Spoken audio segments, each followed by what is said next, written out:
La gauche des Sarwell et des jongleurs et des cracheurs de feu est en pleurs. Pourquoi? Eh bien parce que cette dame, Christelle Morancet, cette courageuse dame, est en train de mettre un terme au vol organisé qu'est la subvention à la culture. Alors on va développer tout ça, j'ai beaucoup de choses à dire sur le sujet, mais on va directement se plonger dans différents reportages parce que c'est intéressant. Vous avez d'un côté les faits, donc cette dame qui décide d'arrêter ce vol qui fait que si vous avez une activité productive, je sais pas, vous faites des toitures, vous avez une usine qui fabrique des boulons, etc. On vous vole une partie de votre argent pour financer le métier d'une autre personne parce que l'État a décidé que c'était important d'organiser des expositions sur les tampons hygiéniques ou d'organiser des concerts avec des mecs shootés à la bœuf qui vous disent « Ouais, j'aime pas le capitalisme, etc. » Qu'est-ce que c'est que ce délire? Comment on en a fait pour arriver à un stade où on volait l'argent des personnes productives pour leur imposer une culture qu'ils n'aiment pas et qui les insulte à longueur de journée? Donc soutien à Christelle Morancet de se battre contre ça dans sa région. Et pourquoi est-ce qu'on couvre cette histoire? Parce que la machine médiatique s'est mise en marche pour la diaboliser et donc on va débunker les différents reportages qui sont faits pour la critiquer. D'abord, le parcours de Christelle Morancet, c'est intéressant. Formation commerciale, elle travaille 20 ans dans l'immobilier au sein de TPE, PME et de grands groupes. En 2009, elle crée sa première entreprise. Ensuite, elle se consacre à sa famille et elle fonde une deuxième entreprise. C'est-à-dire qu'enfin, on a une personnalité politique qui a déjà fait quelque chose dans sa vie, qui a déjà travaillé, qui a déjà créé de la valeur. Donc, rien que pour ça, elle mérite notre attention.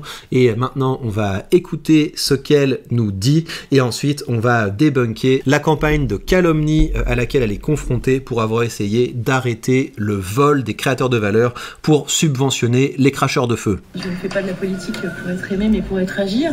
Côté on tente de ne pas entendre les acteurs, oui bien évidemment c'est difficile. Les choix que nous faisons sont difficiles et j'en ai pleinement conscience.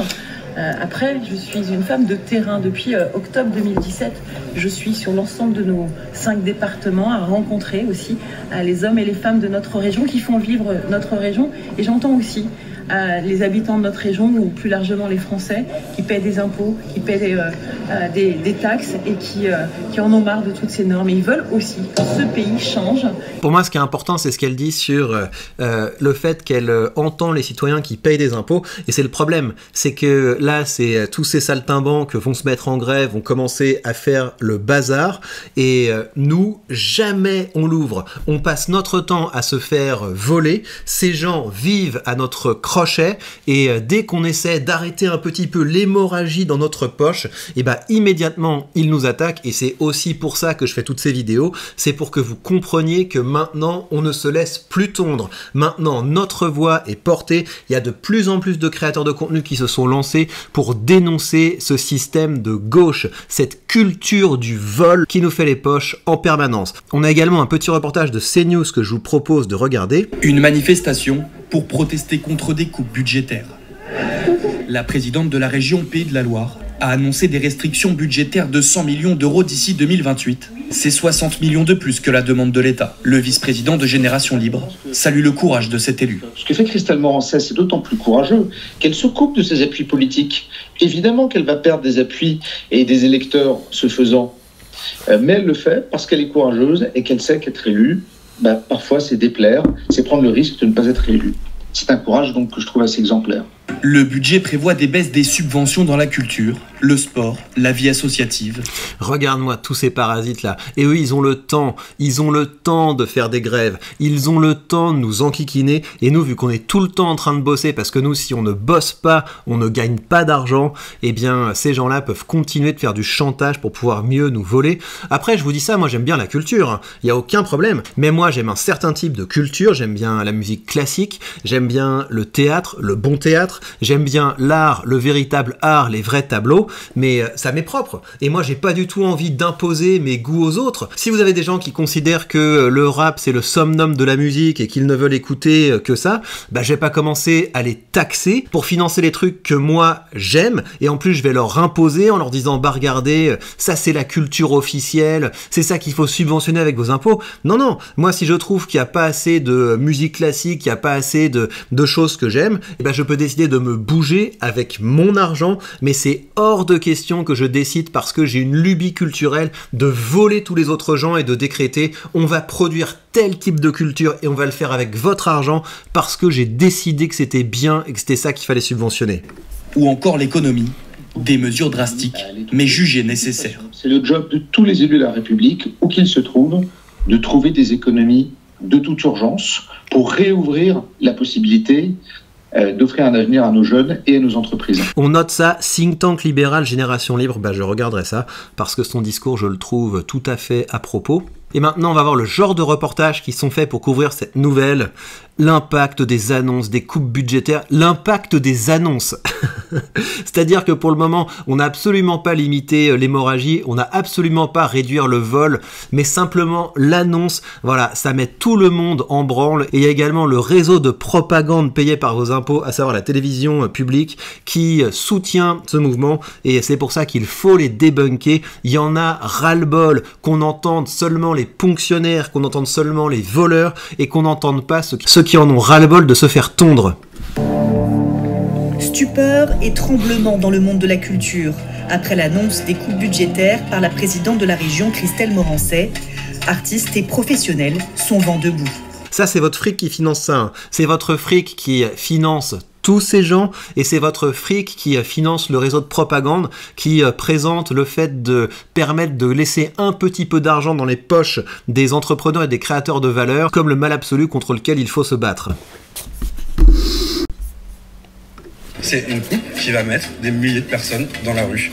Et ça, il faut bien dire les mots pour qu'elle ait conscience que ce qu'elle fait, c'est aussi grave que quand une usine ferme ou que quand on démantèle des services publics. Quand une usine ferme, c'est précisément parce qu'elle paye trop d'impôts, trop de charges pour financer des gens comme vous. Et c'est pas grave, vous allez vous créer un vrai boulot. Et si la culture que vous produisez, c'est effectivement de la bonne culture, il y aura une demande. Voilà, les gens ont envie que leurs enfants fassent du sport, les gens ont envie que leurs enfants fassent du dessin. Le week-end, les gens ont envie d'aller voir des concerts, ils ont envie d'aller au musée, ils ont envie d'aller au cinéma et ils sont prêts à payer pour ça. Mais on n'a pas envie que sur notre ticket de cinéma pour aller voir le film qu'on a envie de voir, on nous vole pour financer des films poubelles de propagande qui visent à détruire notre identité. Donc on en a marre de vos pleurnicheries, on vous a assez entendu. Maintenant, il est temps d'entendre la voix de ceux qui en ont ras-le-bol de se faire tondre pour financer vos conneries. De présenter les gens comme des feignasses, des assistés. C'est un discours qu'on entend depuis des décennies. Je vois des gens qui travaillent, je vois des gens qui ne profitent pas d'un système, je vois des gens qui œuvrent pour le bien public. Arrêtez de vouloir œuvrer pour le bien public. Essayez déjà de vous sauver vous-même. Essayez d'avoir une activité qui est rentable. Et je peux vous assurer que vous ferez beaucoup plus de bien qu'en créant des trucs qui ne servent à rien. Mais voilà, parce qu'il y a une étiquette, c'est de la morale, c'est bien. Les autres devraient être forcés de payer pour ça. Ça suffit. Dire adieu à certains lieux, festivals ou autres événements, de nombreuses structures doivent se réorganiser à la hâte.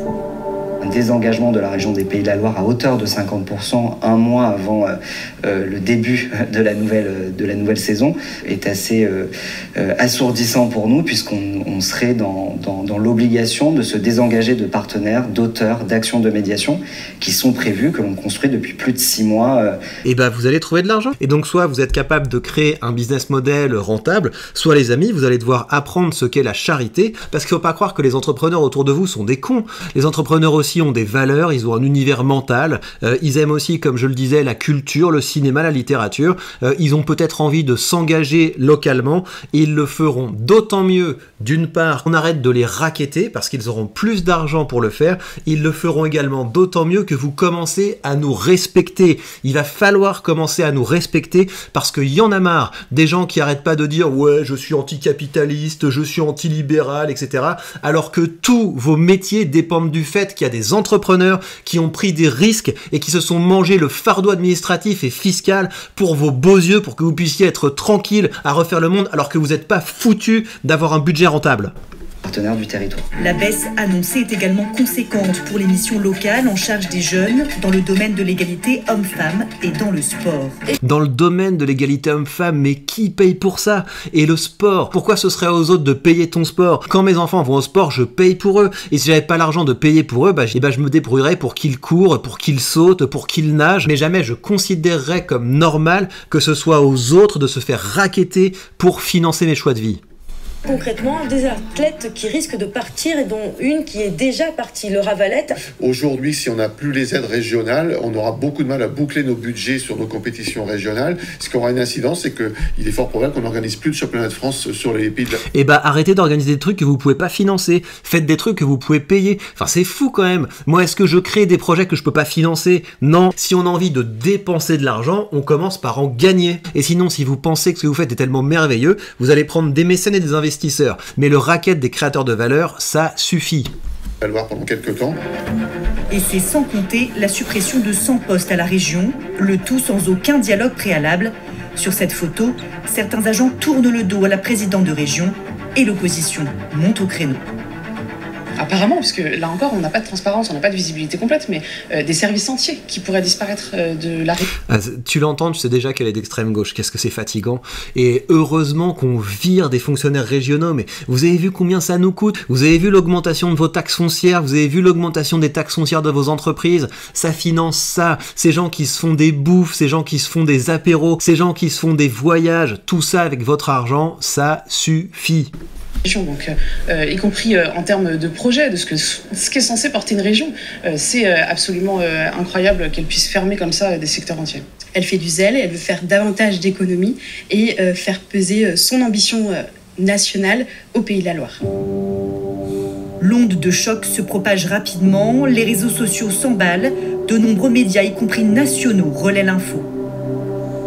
C'est une femme qui a de l'ambition, pas pour la culture. Et donc c'est quoi les relais médiatiques? C'est le réseau de propagande. Et je trouve que c'est scandaleux qu'ils vous disent le peuple se mobilise. Non, non, vous avez les gens payés par les impôts des autres qui se mobilisent. La logique clientéliste se met en marche. Les médias payés par vos impôts soutiennent les fonctionnaires et les associations payées par vos impôts pour continuer de vous racketter. Donc on met la musique qui rentrisse, on met le rentier d'argent public au micro et bim, ça va passer crème. Visiblement, mais pour elle. D'une violence hallucinante et ultra démagogique. On en parle jusqu'à l'Assemblée nationale, mais Christelle Morançais assume, le budget 2025 sera voté les 19 et 20 décembre prochains. Et vous le voyez, l'article vient d'être mis à jour, le budget 2025 des Pays de la Loire et ses coupes budgétaires adoptées. Donc vraiment, il faut lui envoyer tout notre soutien et je vous souhaite d'avoir des présidents de région qui sont aussi courageux. Et après, c'est parti, ce budget de renoncement aux conséquences imprévisibles. Et regardez, ça c'est très intéressant. Vous avez évidemment PS, PCF, Place Publique, ça c'est le truc du clown Thomas Porcher et France Insoumise qui ont voté contre le budget. Vous avez les macronistes qui ont voté pour, vous avez le Reconquête qui a voté pour, et vous avez ici un RN qui a voté contre, et vous avez les autres RN qui se sont abstenus. Donc le RN est un parti gauchiste. Le RN nous montre ici encore une fois qu'à part bourrer le mou des droits tardés une fois de temps en temps avec des faits divers, au plan de l'économie, ce sont de gros gauchistes. Donc bravo aux macronistes d'avoir voté ça, bravo aux Reconquêtes d'avoir voté ça, et bravo au groupe majoritaire, à savoir Horizon et LR, d'avoir voté ça. Très intéressant d'aller dans ce détail, mais ça correspond un petit peu à ce qu'on voit à l'échelle nationale. Je ne savais pas que des macronistes et des LR pouvaient avoir des positions un peu à droite, mais en tout cas là ils ont fait preuve de courage, et le RN s'est encore une fois compromis avec l'extrême gauche. Donc soutien à cette dame, très heureux que cette région ait adopté un budget qui allège un petit peu les souffrances des créateurs de valeur, et j'espère que beaucoup d'autres régions suivront. Et ceux qui sont dans cette région, demandez des comptes au RN, parce que se faire passer à droite quand on vote avec l'extrême gauche, c'est quand même une honte. Et bien voilà, chers amis, prenez bien soin de vous et à très vite.